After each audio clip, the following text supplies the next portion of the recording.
good morning. My name is Jürgen Steinmetz, and I'm joining you from World Tourism Network in Honolulu in cooperation with eTurbo News, live stream Hawaii News Online, and you see us on social media, and you can see us live also and be part of this live audience.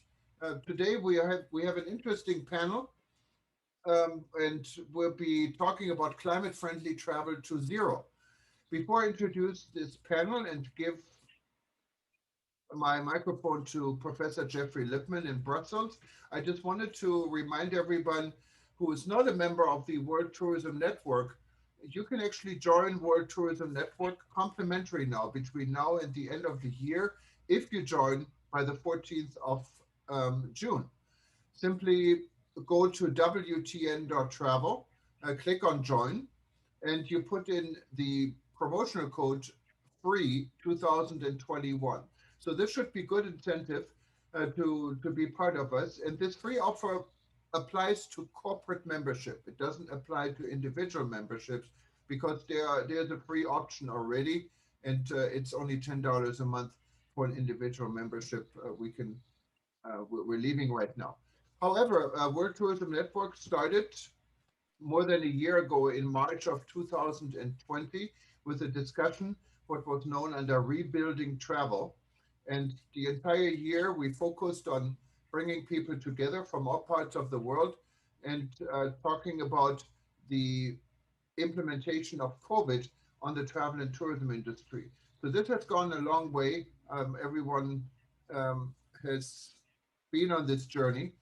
So we are continuing, and in December, we formed an organization, what is the World Tourism Network, what will not only, of course, deal with the COVID crisis, but we see our rightful place in the global travel industry as someone who is focusing on medium to small size businesses in this world. We have members now in 127 countries, close to 2,000, and we're growing. And I can see some of our board members and people that have been with us from the very beginning, like Peter Bryan from Tanzania, Marika from the Tour Guide Association in Washington, D.C., and of course, everyone on this panel today also has been part of our audience. I wanted to welcome Modi Astudi in Indonesia. She has been with us for a while.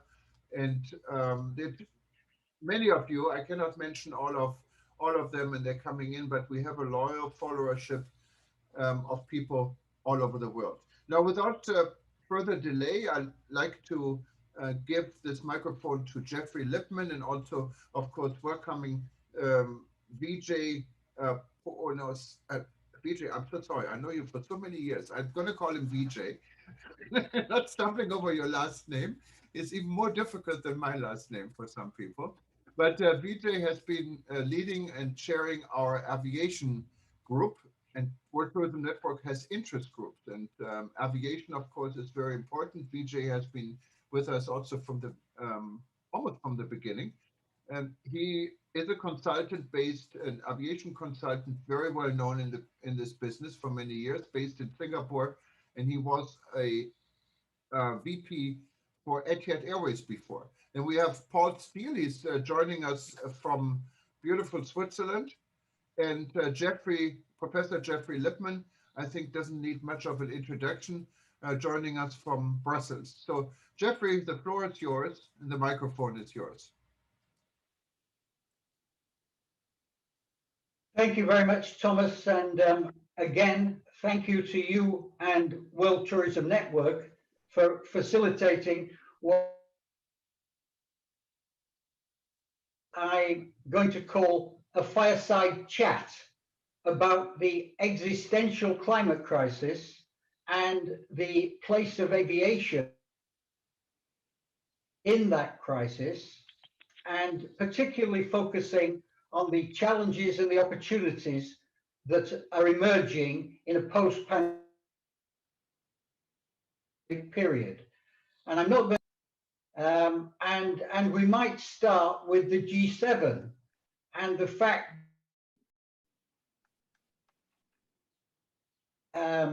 in the G7 communique, the climate crisis is identified as perhaps the greatest significant crisis facing humanity. And the reality that if we don't fix this in a very relatively short time period, then life is to be what Rousseau called nasty, brutish, and short. It's getting worse. Paris Agreement talked about 1.5 degrees. According to the latest statistics, we are already sitting at 1.2 degrees. And the World Meteorological Organization has said there's a significant chance in a recent report that we will pass 1.5 degrees within this decade. And that means terrible weather extremes, floods, ice caps melting, forest fires, dreadful hurricanes, and of course a massive climate migration. Some people are projecting 100 million climate refugees if we get to that stage. Is a pivotal part of the global socio-economic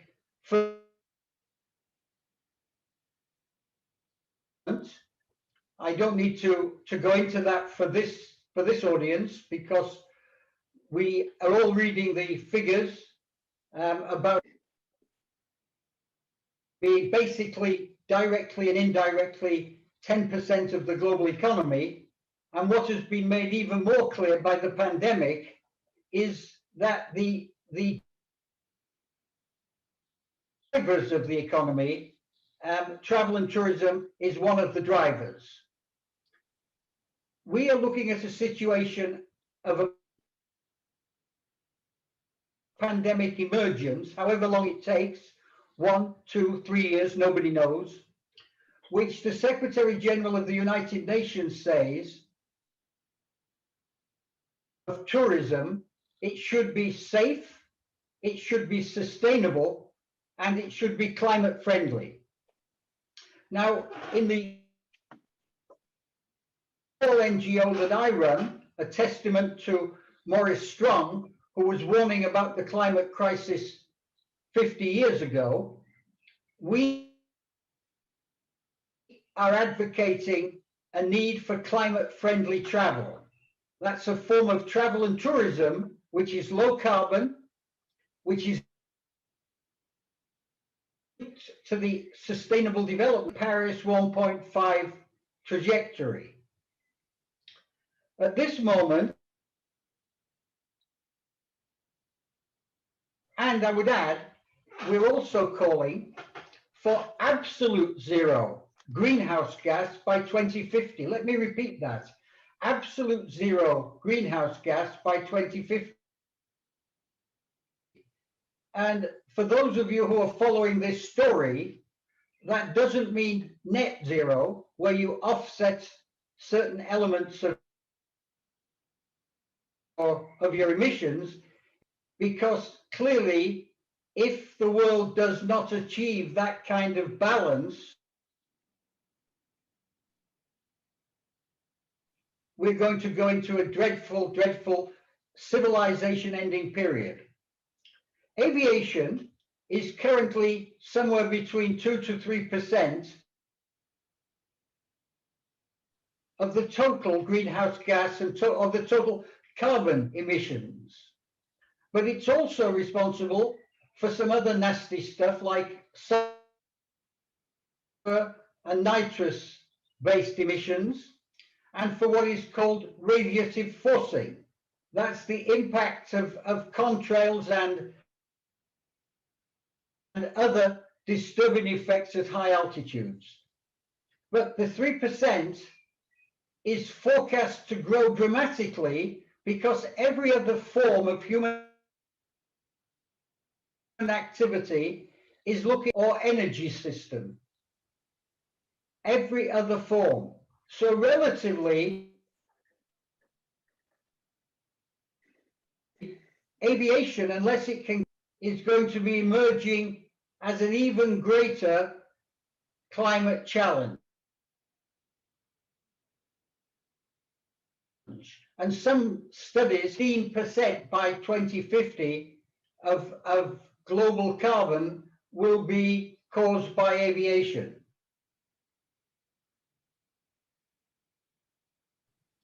The question that can this be fixed? Can this be fixed? We're going to talk about things like short-haul electric plane fuel mandates, hydrogen propulsion, and some other big technology. Said we have 3 world experts with us, and in this order I'm going to ask them to give us some thoughts. First, Paul Steele, the former and a long-time sustainability campaigner as the Chief Operating Officer of WWF. And Paul will be followed by Vijay Punasamy, former VP of Etihad as Senior Executive Legal Officer at Air Mauritius. I met Vijay the first time at the first ICAO World Air Transport Conference, the honor of being the president of that conference. And last but not least, Chris Lyle, former director of the Aviation organization and an advisor to the UN World Tourism Organization,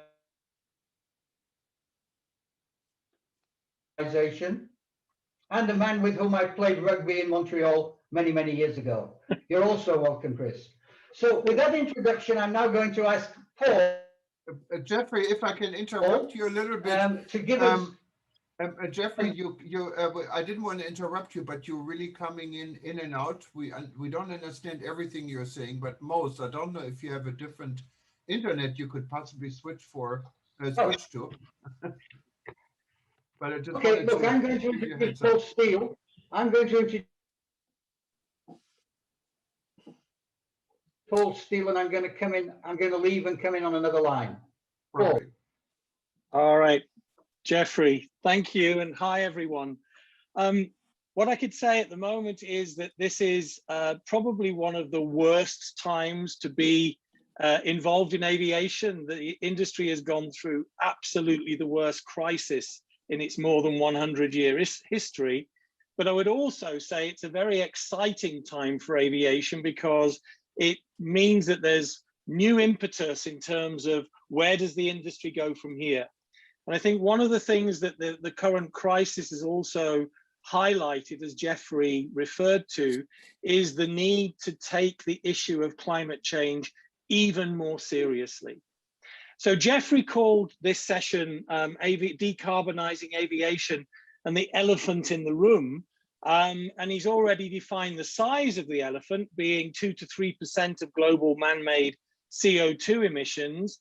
But it's not the size that's the problem. The problem is the growth, because prior to the pandemic, the industry was growing its traffic by about 5% per annum and its emissions by about 3% per annum.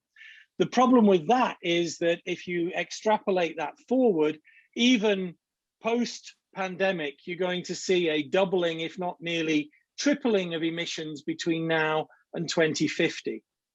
Now, there is some good news in that the industry has been working on this for quite some time. There's been a huge focus on improving fuel efficiency. And over the last decade, the industry has actually improved its fuel efficiency on average by 2% every year. They've also set back in 2009 what were then ambitious targets of trying to stabilize emissions at the 2020 level, and then to try and reduce emissions by 50% compared to where they were in 2005. And the good news is that that work has continued and it goes on.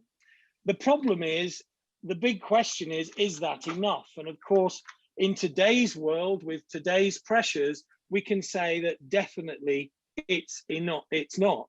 So the industry needs to make an even bigger effort in terms of trying to address its impacts on climate change. There are already, as I said, measures in place. There is a global agreement on trying to limit emissions at what is now the 2019 level, not the 2020 level.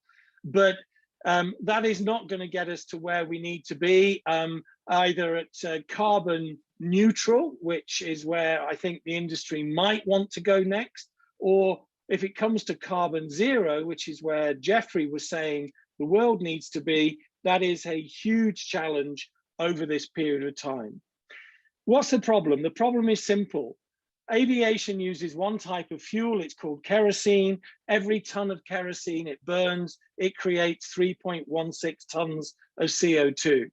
So the name of the game historically has been trying to reduce fuel burn. But the name of the game going forward is going to be trying to replace kerosene as the fuel of choice for the aviation industry. And here there's some really good news. So on the one side, over the last 10 years, there's been a huge amount of work developed. There are now 7 different pathways to producing what is called sustainable aviation fuel, largely produced from biological sources, but I will stress right up front, not from crops, which cause issues with deforestation, water use, and land use problems, but most of these fuels are being produced from waste materials, household waste, and also industrial waste. So there are 7 pathways that have already been developed to produce fuels that can be mixed interchangeably with kerosene, at the moment up to a 50% mix, and in the near future, it will be able to be used at 100% in existing aircraft. So you don't need to change the configuration of the aircraft. So that's a really exciting opportunity. If we got that right, we could reduce aviation's CO2 impacts by between 65 and 80% right there. So what's getting in the way? Well, largely, it's a matter of cost, it's a matter of investment, and quite frankly, in my view, it's a lack of joined up thinking by many governments around the world in really understanding the opportunity that sustainable alternative fuels represents. The other key developments are looking at completely different types of fuels, so what are called Syn Fuels, made from carbon capture, where you can actually take carbon out of the atmosphere and turn that into jet fuel. And there are other projects looking in the longer term at liquid hydrogen, for example. I'm not a fan of liquid hydrogen right now because there are enormous challenges that need to be overcome in terms of the production, the energy that needs to be put in there, the distribution, and you would have to redesign potentially the whole aviation fleet, which is a massive undertaking in itself. So for me, sustainable alternative fuels is the way to go. As I said, what is needed there is a new paradigm, a new thinking about how to make this happen. At the moment, it's individual airlines working with small fuel producers, and that is never going to deliver the scale that we are going to need in order to solve the problem. So we need something big. We need to think bigger. And Jeffrey, I'll give him credit for this, has called for what's known as an aviation moonshot, the same sort of thinking that Kennedy took into consideration in thinking about how to get a man on the moon. We need to rethink that for aviation. Aviation has its own UN body, which is the International Civil Aviation Organization. Chris will talk about that, I'm sure, in a moment. We have the next triennial assembly coming up in 2022, and that would be a golden opportunity to put more pressure. ICAO does not have a long-term emissions reduction goal, but also I think we need to put a lot more on the table in terms of getting governments united around the idea of promoting and prioritizing sustainable alternative fuels for aviation. So Jeffrey, I'll leave it right there. As I said, it's a huge challenge, but in my view, the solutions are there, but it needs a massive, massive push in order to get us over the line that we need to get to by 2050 or beyond. Paul, thank you very much for that. Before asking Vijay to comment, can I just ask you one line of questioning? Everything I buy into your view on the importance of sustainable aviation fuels. Everything I read says the roadblock is the cost is too high and the amount of supply is too low. And yet we're dealing with the biggest companies on earth, the fossil fuel companies. And I understand that the line that I'm hearing is the market size isn't big enough. But if aviation is so important, and if this is, you know, the lifeline for human communications, for any intercontinental interaction, isn't it the case that these massive fuel companies should do a hell of a lot more to produce that fuel, point one? And point two, shouldn't the airlines simply have to say, if to be climate friendly, we have to have this fuel. If it's more expensive, the fares have to go up. Well, Jeffrey, I think, look, the observation at the moment, we're in this horrible, what I call it, the valley of death. Okay, we did all the technical development work, and it's now the challenge of how do you actually commercialize and scale up production and distribution of these fuels. And that's where we are right now. So what we've got is small scale, and small scale means expensive. The challenge is to scale up, the unit costs come down, and it becomes much more competitive. There are already a couple of projects out there that actually are getting close to price competitivity, which is good. The problem, as you've highlighted, is it's not the big oil companies that are playing in this space. They're tinkering in the space, but they're not committed to this space. Where all the developments going on are new players, companies like Velocis, LanzaJet, Sky Energy. These were people that didn't exist 10 years ago, but they're the ones who pioneered all the technical work in terms of trying to get these projects off the ground. Where we're seeing a difference is when governments get involved to actually facilitate those projects through either investment guarantees or putting the right policy frameworks in place. And we need more of that, and we need some clarity in terms of how those policies could be put forward. And again, you know, you could pressurize the fossil fuel companies by putting in fuel mandates. Because the price differential at the moment is between 3 and 5 times the cost of kerosene, if you put a too big a mandate, then of course fares would go up.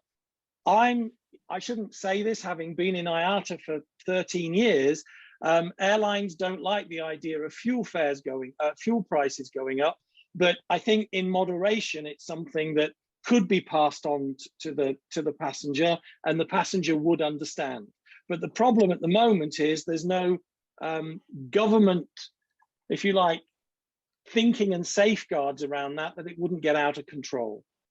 Paul, I was in IATA for 20 years, and I'm reminded of the expression that politics is too important to be left to the politicians. And sometimes I think that the price that airlines have to pay may be too important just to be left to the airlines. And if the prices go up, there's a lot of environmentalists out there who will say that's not a bad thing, because it's going to mean that the demand is going to move more stably and have less of an adverse impact on the environment. But I'll leave it there. Well, can I just make one point on that, Jeffrey? Course, let's not forget that it's not just about people flying in aircraft. Aviation transports 35% of world trade by value. So if you increase fares, you increase cargo prices, you increase the cost of trade. So it needs to be done in a balanced way. It's not just a simple, let's put the price up, less people will fly, we solve the environment problem. No, if I had a magic wand, I would say, let's put the price down and put the pressure on the fossil fuel companies. I can't feel much sympathy for them. Okay, good. Okay, Vijay, would you like to join this conversation and give us your views, which is the views of a practitioner, a man who's been running an airline, more than one airline, 3 airlines. Thank you very much, Jeffrey, and great to see all our friends on this call. I think that there are a few givens which must probably accept and move on from immediately. One is that the aviation industry, airlines, have played a significant role in the socio-economic growth of the world and of tourism as a sector in particular. Second, that COVID has decimated the airline industry, which is still licking its wounds as we speak. However, those two facts do not obviate the other fact, which is that COVID has in many ways awakened people's awareness about two significant things. First, personal health, and that includes the impact of pollution on one's health and immediate surroundings.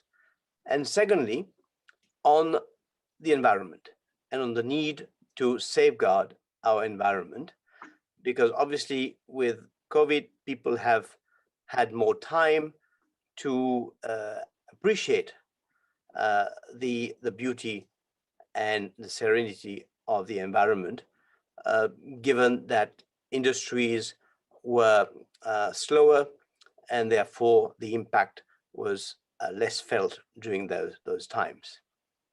So I think the issue of the environment is clearly now at the forefront of everybody's mind. That's why the G7 have focused on it. That's why we're having this panel.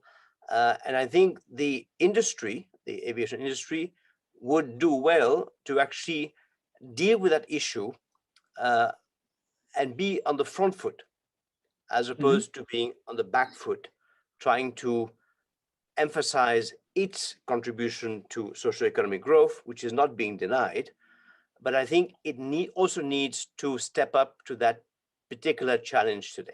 Okay, in 2016, ICAO came up with the sought to improve the aviation fuel efficiency by 2% per year, and had this global aspirational goal of carbon neutral growth from 2020, now 2019 onwards, with more fuel efficient aircraft, technology, with development and deployment of sustainable aviation fuels, improved air traffic management, market-based measures, like its CORSIA, Carbon Offsetting and Reduction Scheme for International Aviation.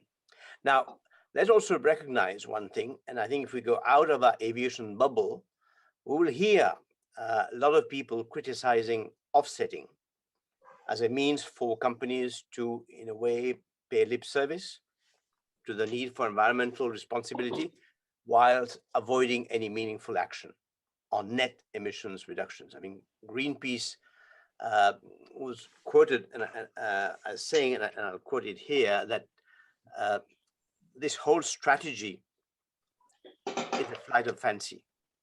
Carbon offsetting is simply an excuse to carry on with business as usual, while shifting the responsibility to cut emissions to someone else, somewhere else, and some other time.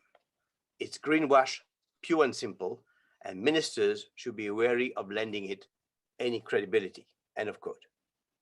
Now, you may recall that IATA's AGM last November, the airlines reiterated the industry's commitment to carbon neutral growth from the start of 2021 with CORSIA, to cut net CO2 emissions to half by 2005, half the 2005 levels by 2050, and to explore pathways to zero net emissions by 2060-65. Now, I take the view that offering to balance good and harm, or to do less harm, or even to do much more good than harm, are clearly not as powerful and meaningful as committing to only do good. And for me, COVID-19 has led to aviation's CO2 emissions to drop by 60%, according to the Global Carbon Project. And I think that provides an incredible window of unexpected opportunity. Admittedly, during the airline industry's worst financial nightmare, for all aviation stakeholders to come together and credibly and diligently address its environmental challenges. Mm-hmm. Thank you, Jeffrey. Okay, Vijay, I'm sorry, I'm in some sort of reverie. As someone born in England, every time I hear you speak like the perfect English gentleman, and you say things in such a courteous fashion. I want to pick up, just before asking Chris to comment on this, because Chris is a real expert on this, I just want to pick up that point that you made.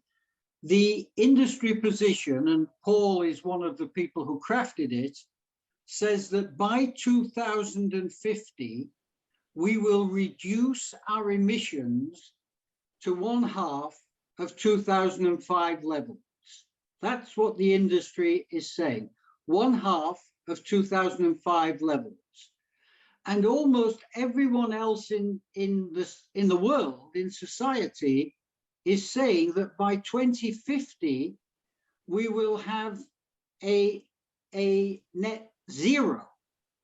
The UN is advocating, is organizing a race to zero, which all the big companies in the world are becoming a part of. Don't you think, Vijay, that the industry position of 1/2 of 2005 levels by 2050 is the same sort of cop-out that we saw with something like the Warsaw Convention, which held back reasonable insurance rates for so many years? It's a group of self-interested airlines making a declaration which is frankly Neanderthal.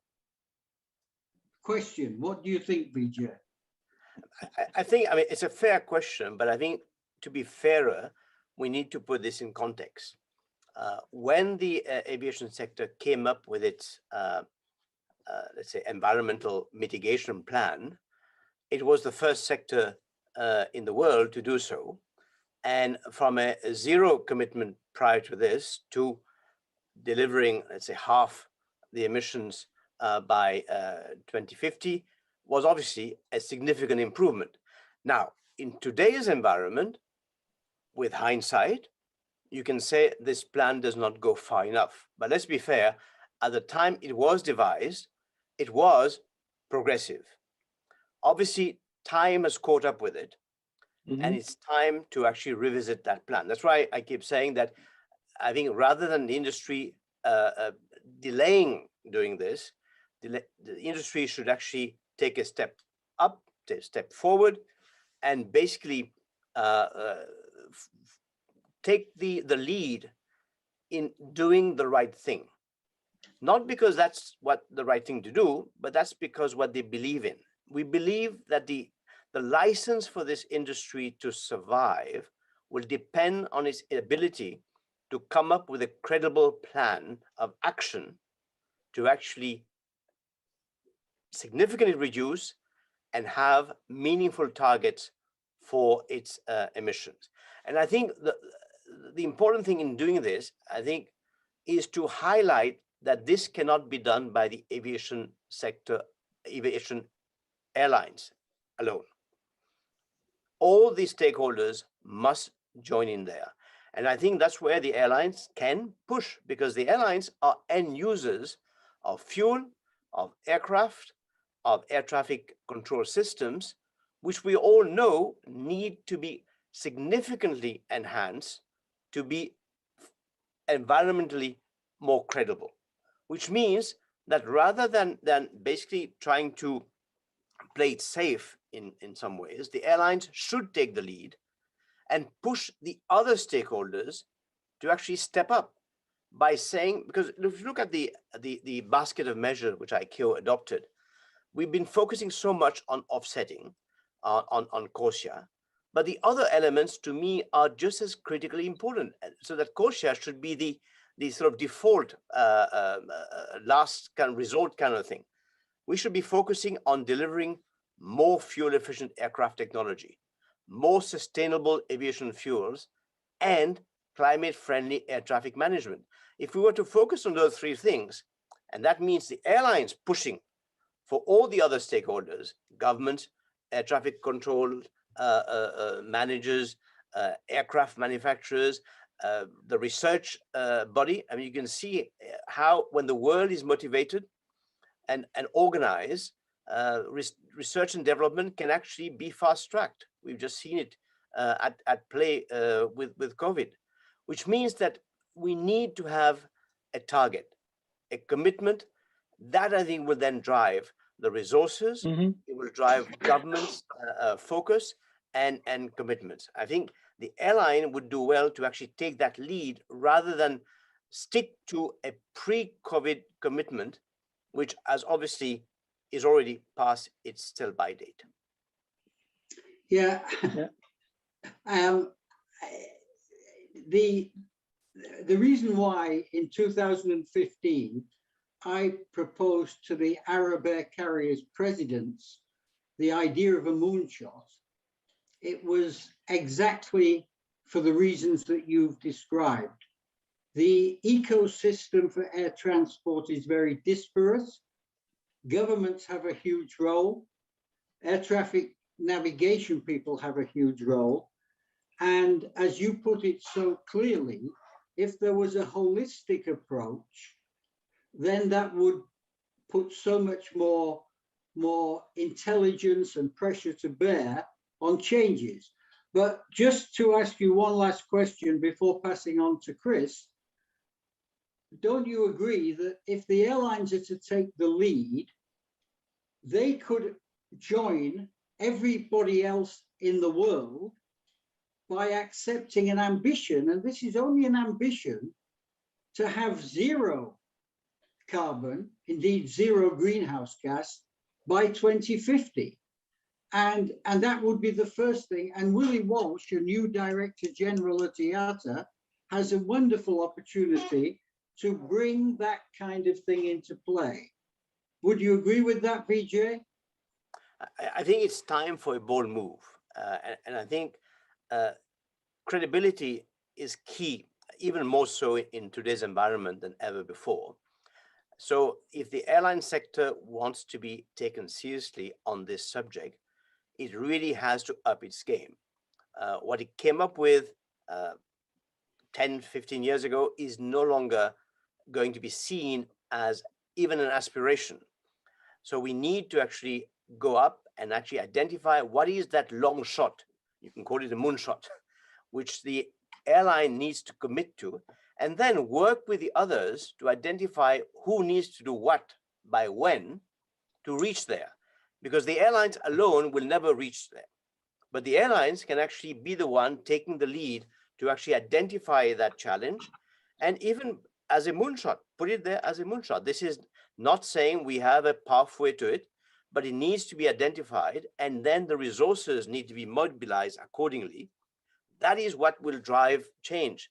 I mean, that's how we got to the moon, or the Americans got to the moon. Somebody identified this aspirational goal, and then everybody started working on it. So we need that kind of leadership. We need that kind of inspiration. We need a moral leadership on that issue, not a commercial leadership. I'll take that as a yes, Vijay. That's a definite yes. Okay, Chris, the floor is yours. There's nobody better positioned in the world than Chris Lyle, because not only was he the leader of ICAO's efforts in this field in the 1970s and 80s when we were in Montreal together, but he's also one of the best analysts that there is of the aviation world. Chris, the floor is yours. I'm very grateful that you changed your plans to join us tonight.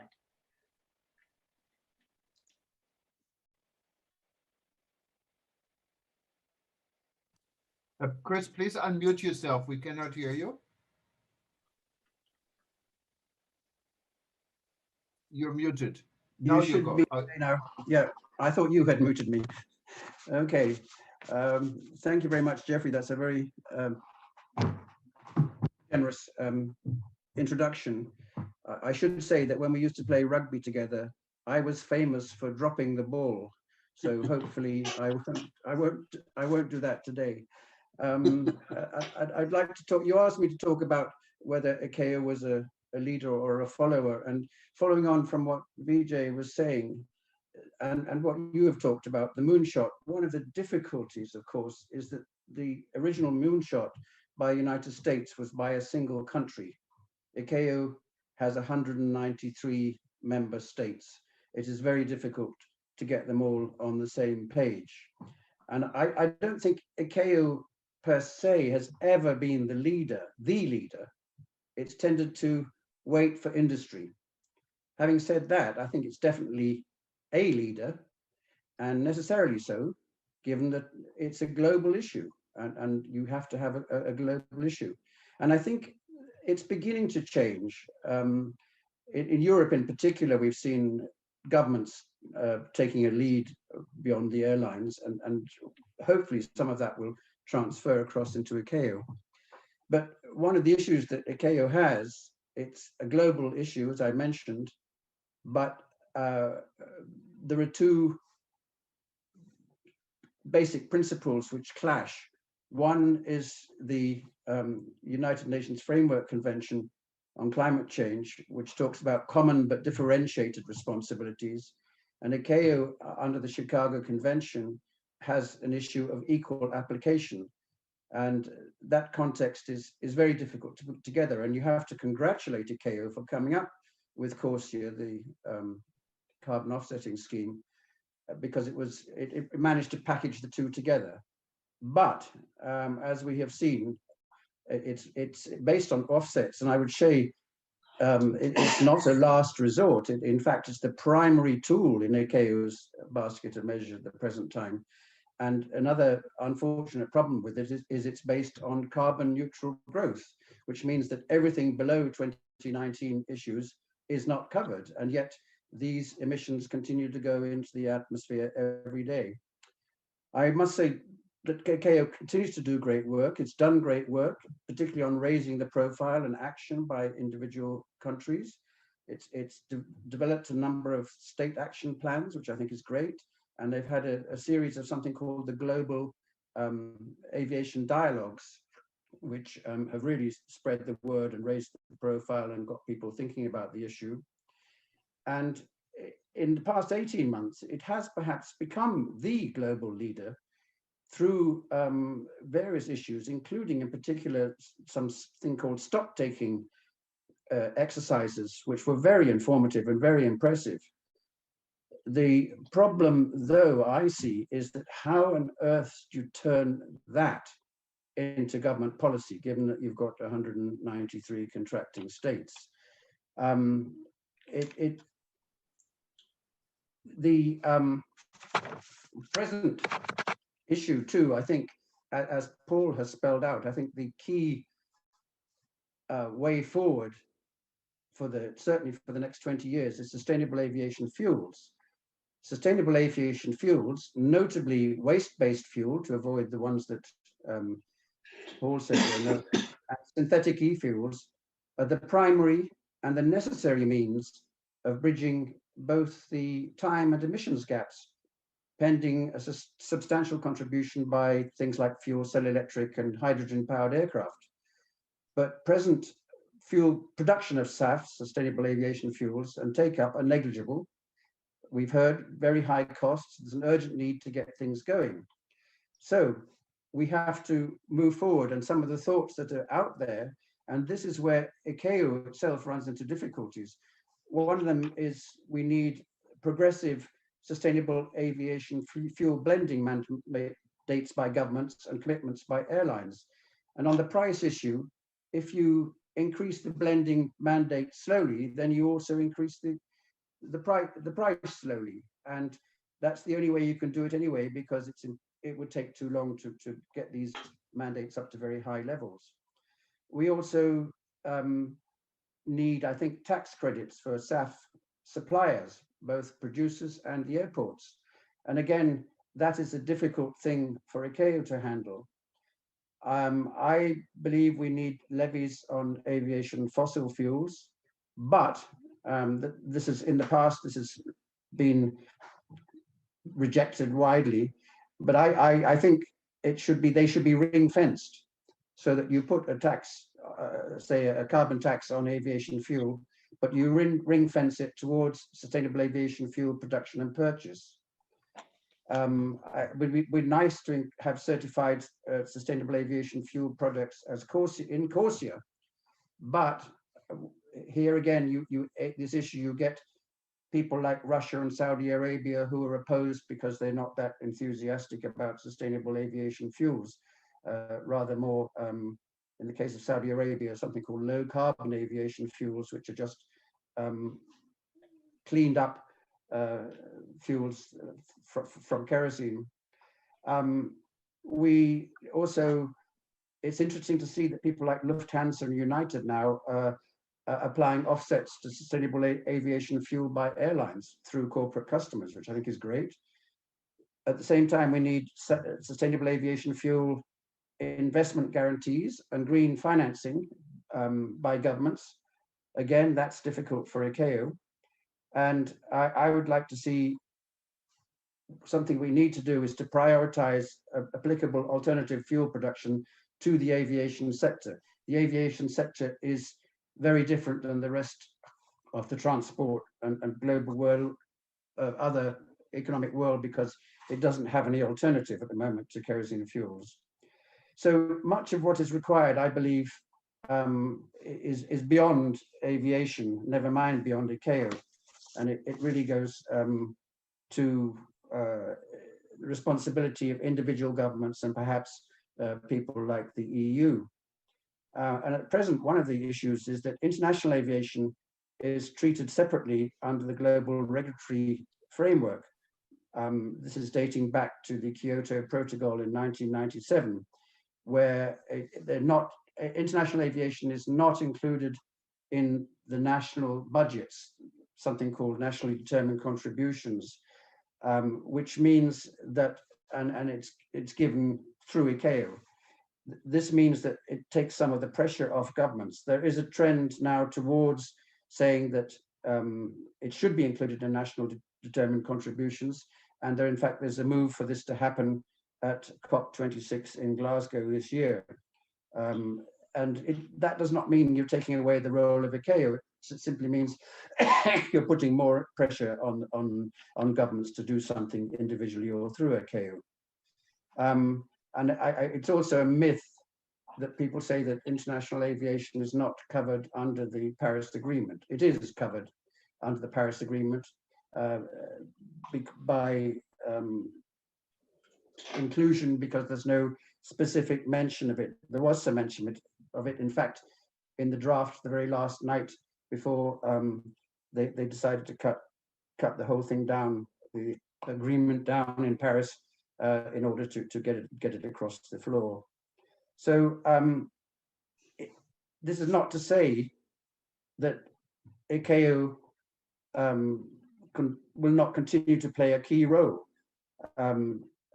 It will certainly retain responsibility, will always have a key role, particularly on something called monitoring, reporting, and verification, actually assessing how much CO2 and other gases is shoved out by the aircraft, and saying how much governments are doing something about it. But perhaps a slightly changed role is required in regarding the global policy, and a different relationship between ICAO and the UN Framework Convention on Climate Change. So I'll stop there, Jeffrey. Okay, thank you. I'm reminded of a conversation that I had with the late Peter Sutherland, who you may remember was the in his final career after being an EU commissioner, was the head of the World Trade Organization. And I knew Peter very well, and we were having lunch in Geneva, and we were discussing the fact that the airlines were pressuring at that stage that aviation should not be included in the World Trade Organization. And if you talk to many people, they'll say, well, it's not included. And Peter Sutherland said to me, if I had $1 for every industry who came to me and said we shouldn't be included because we have different characteristics or we have special characteristics, I could retire tomorrow and we'd have no GATS agreement. And I think what you've just described, Chris, is one of those situations where the existential issue of climate change is not being dealt with from a policy viewpoint in ICAO. It's being dealt with in the UNFCCC, the UN Climate Agency, under the Paris Convention. And I think that the important though the Chicago Convention and ICAO is, if the issue is an existential issue, there isn't any real reason why aviation should not also be included in the nationally determined contributions. And the second point I'd like to make is, if the G20 took a political position that they thought that they needed to accentuate sustainable aviation fuel in the same way that President Biden is accentuating infrastructure and build back better, I can't believe that the supply and the price question wouldn't be solved, even if, as I say, the consequence is the price is higher, so long as there's adequate supply. And I make my point again, that the big fossil fuel companies, the most rich companies in the world, are making arguments that say things like, well, aviation's such a small part of the total mix, is just bullshit. Anyhow, at this stage, I'm going to open the floor for comments and thoughts and views from anybody here. Thomas has shown himself to be very adroit in these sessions at allowing and encouraging people to participate. So I'm going to ask, if you'd like to make a comment, there's some device that lets you raise your hand, and Thomas and I will keep a check on you, and the floor is yours, and we'll have 20 to 30 minutes of exchanges, and then we'll bring this to an end, because more than an hour on Zoom puts people to sleep. Yeah, you can, Jeffrey. Yes, thank you. And you can actually just click on the hand raising symbol, and we indicate that you wanted to say something, and we give you the floor. Maybe in the meantime, I'd like to recognize and maybe welcome and give him a chance to say a few words. Dr. Taleb Rifai, who was the former Secretary General of the UNWTO and is our co-chair since we started this discussion. And I think he's joining us from Amman, Jordan. Hi, Taleb.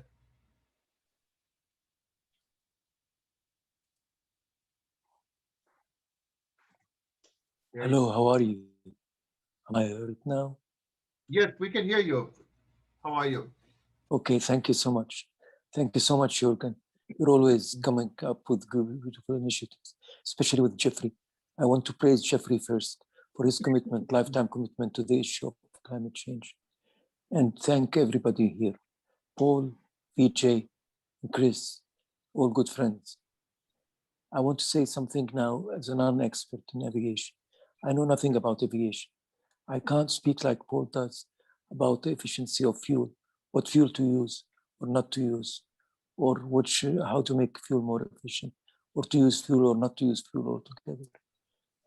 What I can speak about is the contribution of aviation altogether to carbon emission in the world. Jeffrey said it's 3%. Well, 3% is 3%. It's not 30% and it's not 0%. It's 3%. We need to be very serious about it. Let me be clear here. I'm for 2050 being a target for zero emission, but I don't think we should waste so much time and energy in climate change just on aviation. I think aviation companies, especially manufacturers and airlines, have done a great job so far. And I don't think it's fair to put all the blame on them. Now, Jeffrey knows very well, 70 to 75% of carbon emission comes out of cities. And people are going to be living more and more in cities. Growth of mankind is not going to stop. Nobody's going to stop it. And by the year 2030, more than 50% of the people of the world are going to be living in cities. So cities are going to have to grow. Emission will grow. Now, I think that's a more worthwhile battle to fight. I'm not saying don't fight this battle, Jeffrey, don't misunderstand me. I think it's a very important battle because aviation is very, very important. I think we should concentrate more on manufacturers rather than on airlines themselves. Manufacturers can come up with good, innovative ideas about this. But let's put things into real perspective. It's 3% we're talking about, 3.5%, 4% of total carbon emission. Now, shouldn't we be concentrating more on skyscrapers? Skyscraper, for example, in a city could be a disastrous energy consumer, and it could be at the same time the best solar collector in the world, or the best vertical garden in the world. That's what I want to add here from an non-expert perspective. Thank you so much, Jürgen, for allowing me to speak. Thank you. It's always a pleasure, Taleb, to listen to you. We worked together for many years at the UN World Tourism Organization, and you always had a capacity to bring a slightly alternative position onto the table and to force people to have to take account of it. And it's good to see you looking so well, and good to see you home in Jordan. Thank you. One of the points that you made, I agree with you, the carbon issue around buildings and cities is immensely significant. And, you know, the climate people's vision is we have to deal with that as well. And they have mechanisms for dealing with that. The problem, as Paul outlined on aviation, is not the 3% that it is today, but the 15 to 20% that some of the studies say it can be if we don't find a solution to our problem. Skyscrapers have a solution to their problem. And it seems to me, just trying to be totally dispassionate, we all want aviation to succeed. And I think I'd like to throw back to Paul and to Vijay, your point, where you said that the manufacturers have a big role to play here. Airbus has announced that it will have an all-hydrogen plane by 2035. That is great. Boeing has announced that it will have a 100% sustainable aviation fuel compliant fleet by 2030. So to Paul and Vijay, and Chris, if you want to comment, isn't this the sort of mid-term solution or significant solution, even though it means that the aircraft, that the airlines, Paul, will have to re-equip significantly?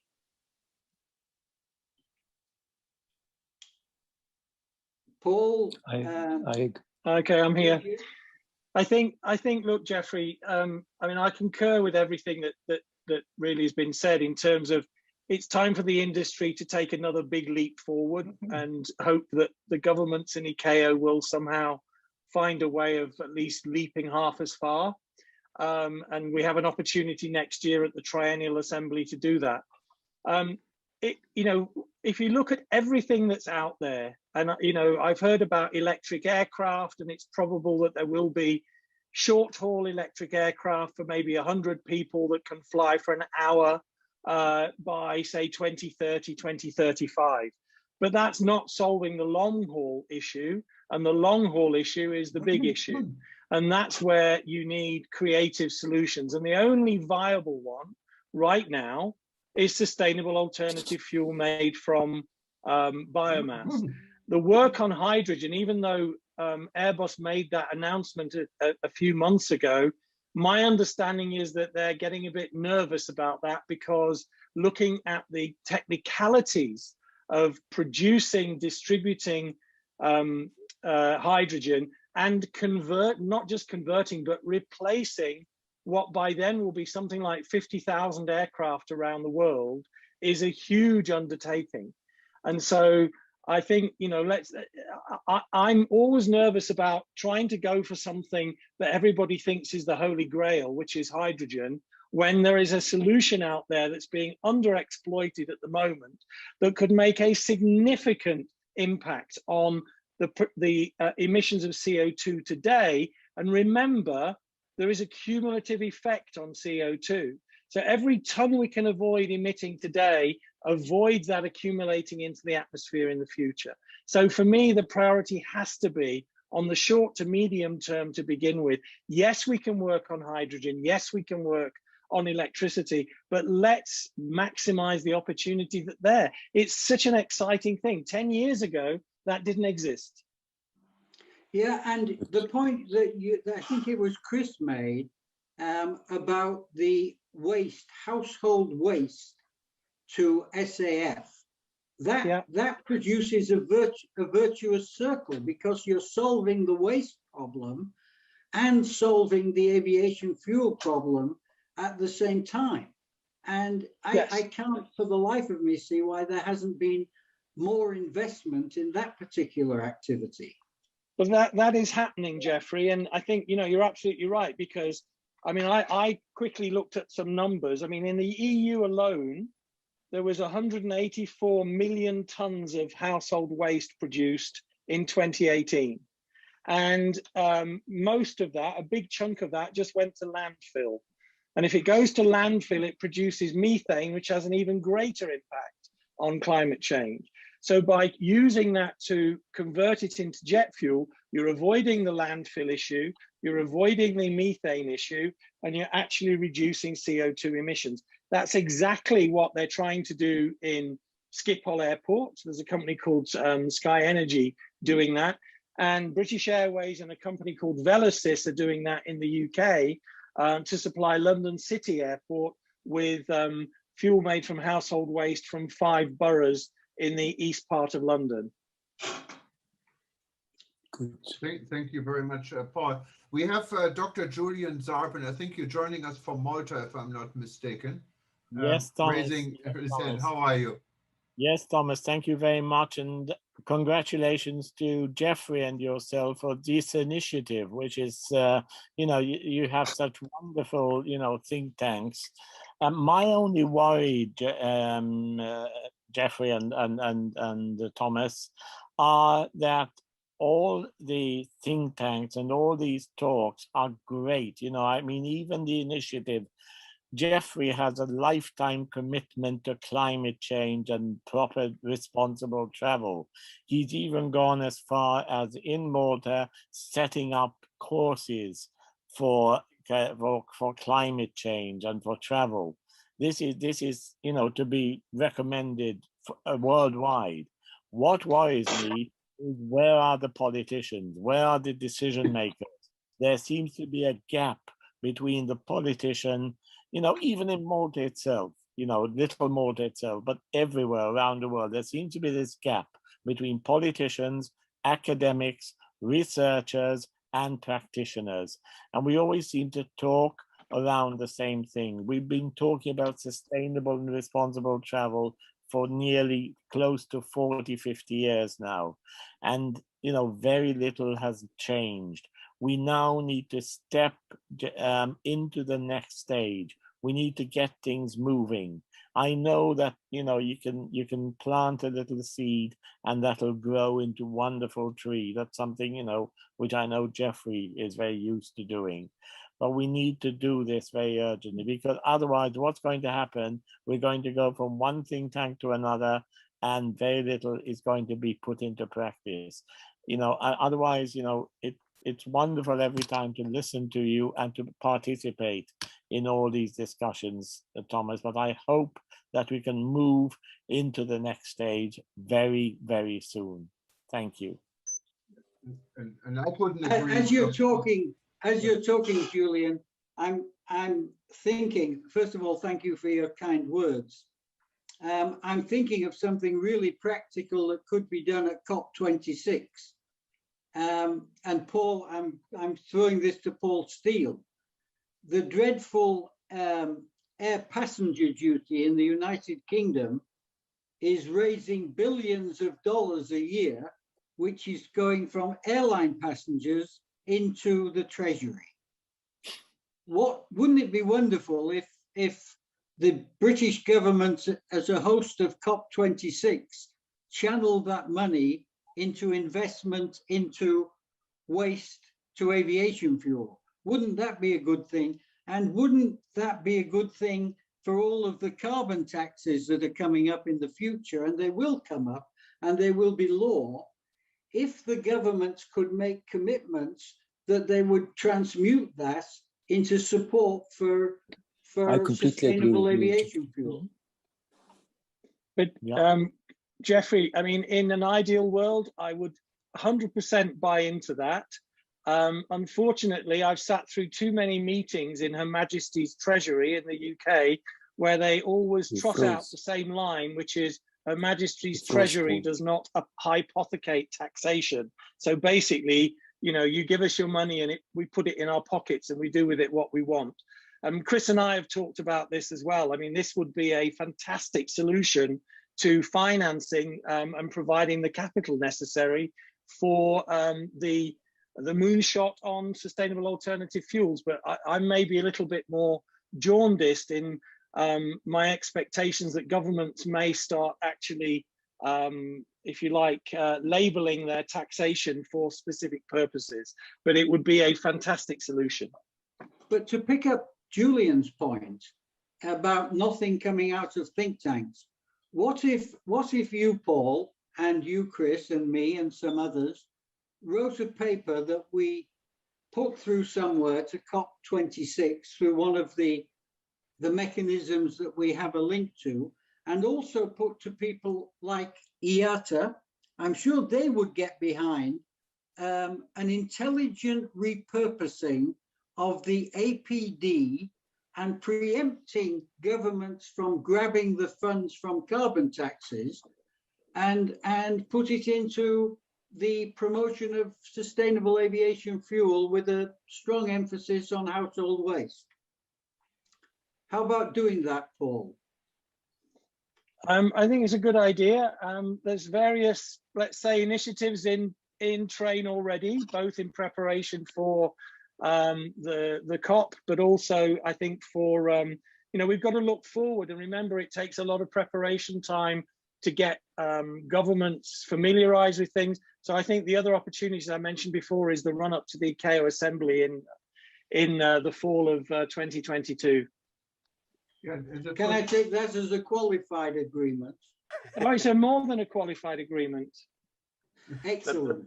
But yeah, Jeffrey, and Jeffrey, you're leading our interest group on green, so this would be a very good opportunity also to let us know, and we can give it some publicity. And well, I think the people that we have on this panel, and throwing this out to anybody else who's listening, I don't think it would take more than a week to produce a thoughtful paper on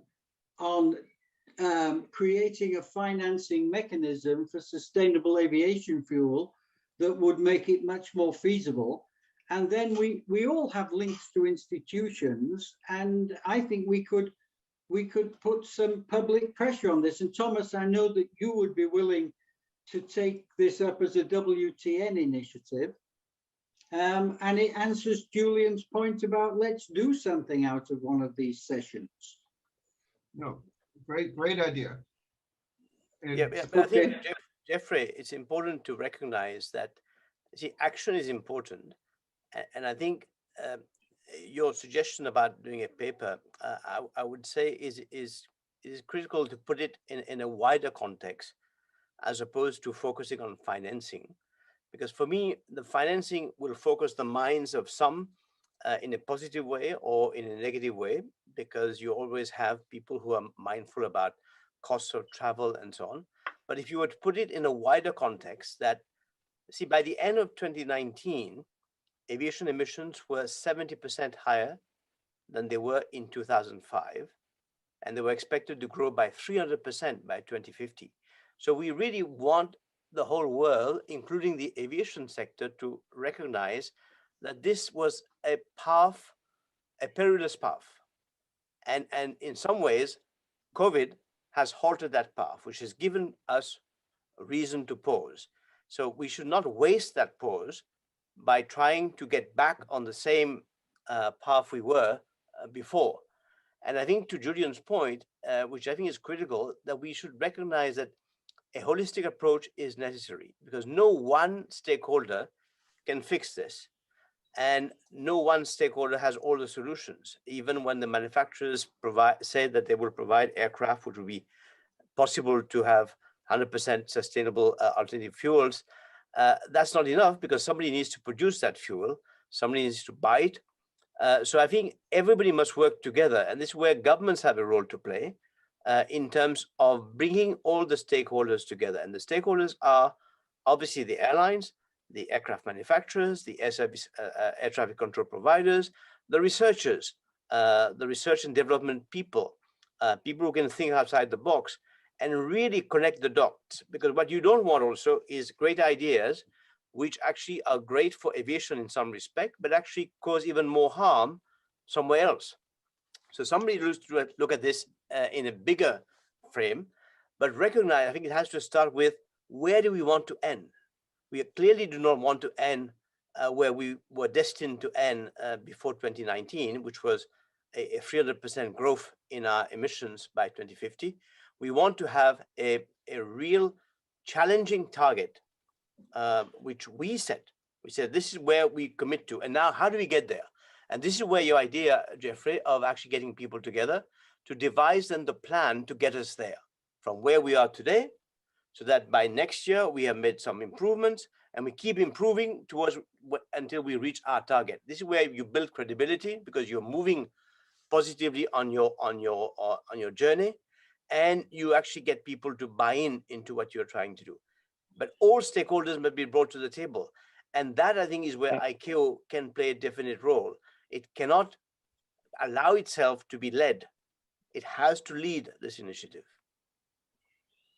Vijay, you've just written the perfect preamble to the paper. You inspire me, Jeffrey. No, wonderful. And because Thomas records everything, like the US Justice Department, he is. We have all the information available. I'm quite taken taken by Julian's thought that it would be nice if something came out of this. I don't think it would do any harm to have the ICAO assembly as an ultimate focal point, but it would be a lot of fun to have COP26 as a way station with a real emphasis, and taking Vijay's point about we need to have a holistic approach, but a real emphasis on SAF and the intelligent use of the APD, I think could get a massive amount of support. No, a great idea, and hopefully we can follow up on this, Jeffrey. When I'm going through our chat room, I know we're now a little bit an hour and 15 minutes into this discussion, so we have to wrap it up. But I see there's an active discussion going on, and Peter Bayern from Tanzania has been leading this discussion almost. I don't know, Peter, if you wanted to say something or add something to what you had been what you put up in writing there. Thank you, Jürgen, and good evening to everybody. Two things leap out at me. One is that in all these discussions, we never talk about the individual. We always talk about the governments. The governments have to do this. The governments have to do that. The institutions have to do this or that. But actually, Jeffrey, I'm addressing you on this. You know the statistics on how many people really care about their footprint, how many people are really buying into sustainability with their actions, where they stay, where they go. I'm a hotelier, but I've also been in domestic aviation. So I know, for example, this is the other problem I want to bring up, and that is the issue of approvals for new fuels, new engines, new aircraft. Paul and Vijay, I'm sure, understand this much better than I do, how long it takes to get approval from the aviation organizations. And that may require inter-country approvals. For example, some countries may not want aircraft arriving in Addis Ababa or Nairobi or somewhere else that have a different kind of fuel for which they have to be prepared for issues like fire, accident, and blah and blah and blah. So there's an international system. Of course, it's part of ICAO, part of IATA responsibility, but it takes forever to get these things through the hoops. So I'm wondering, look how we fast-tracked COVID vaccines. Are we thinking about fast-tracking these developments in aviation? And on top of all of this, I think again and again and again, we have to bring the story home to people that their actions also matter. In the chat room, we were talking about how some governments are looking at insisting on people traveling by train rather than taking short-haul domestic flights. I'm all for it. I think that's brilliant. But you've got to get the people on board because we're supposed to be democracies. But to your point, Peter, on the first point, I think that the young people have a different mindset. I say this not only from looking at what Greta Thunberg did with the no-fly movement in Scandinavia, but just as Julian said, we're running a course at the moment. We've had 30 to 40 young people from around the world, and their mindset is different. They are prepared not to fly. They do have a very strong view. And if you put that in the context of Vijay's 300% increase as you move forward over the next 10 to 20 years, I think these people will let their voices be known. And if the industry isn't seen to be responsive, then I think you'll get a lot more no-fly movements. Yeah, as somebody with a 22-year-old daughter, I'm fully with you. But unfortunately, the people who have the spending power to travel and to move around, whether it be business travel, and don't forget the business travel, and as Paul said, don't forget the cargo, they're not young. Actually, many of them are unemployed thanks to COVID, or many partially employed or have had their job chances dented. So we can't wait for them to come on stream as the main spenders on travel. So I hear you and I agree with you, but not sure we have time for that.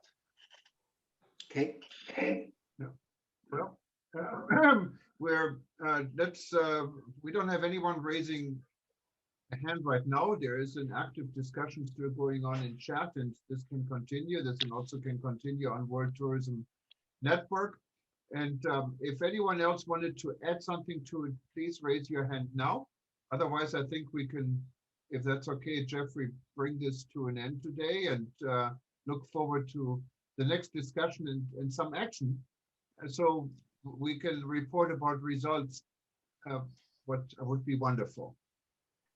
Yeah, Thomas, Jürgen. let me just say that I think it's time to bring it to an end, but I'll take a responsibility to putting, to engaging with Paul and Chris and Vijay and putting the framework of what would not be more than a 6-page paper together, which focuses on, particularly on the APD, and Boris Johnson making a huge, generous effort in the interest of the world community in doing nothing, which would be a problem because the money's only sitting in the treasury, so he could just repurpose it. And we could argue that, Paul, that that's not really the dreadful hypothecation, it's simply a repurposing. But thank you very much, Thomas, and you have the floor back.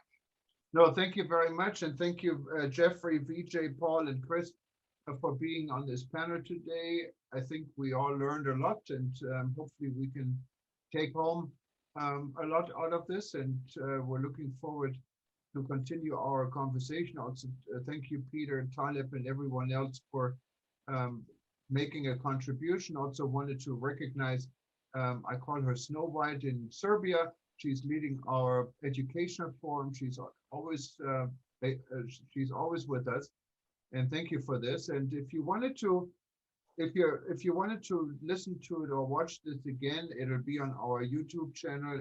You can link to it from World Tourism Network, or simply go to livestream.travel. We're also going to show this probably for the next day or two live on eTurbo News. So this will be repeated, and hopefully a lot more people will watch what we have been discussing here today. Other than that, I'm looking forward to my morning coffee at 6:30 here in the morning now in Hawaii, and start a beautiful Hawaiian day. And for those that are about to go to sleep, like Vijay, I think it's a little bit past midnight or 12:30 in the morning in Singapore. Thank you, everyone in the world, for joining us. Paul and Jeffrey, I know it's evening, and you have a nice dinner. And same to you, Peter. And it's great to have all of you on board. And thank you again. For those that are listening to us and don't know anything what World Tourism Network is about, just go to WTN.travel, and hopefully you can join us. Well, I can only say aloha from my part of the world, what is Hawaii, to everywhere else. And thank you again, guys, and we'll see you soon. Bye-bye. Thank you very much. Thank you very much, Thomas. Bye. Thank you, Thomas. Bye-bye. Bye-bye, Jeffrey. Bye-bye, Jeffrey. Bye, Julian. Thank you for your Bye-bye. contribution. Bye. Bye, Jeffrey. Bye-bye. Bye-bye, everyone. Bye, Paul. Bye, Paul. We'll be in touch. Bye. Thank you, Jeffrey. Bye. Mario, Bye. thank you. Arrivederci. Bye-bye. Budi. Bye-bye. Tiana Kas. No, I'm sorry, I forgot my thank you in Indonesia. How do you pronounce it again, Moody? Tell me. Bye. Yeah. She's muted. She doesn't want to talk to me, but that's fine. Okay, see you guys later.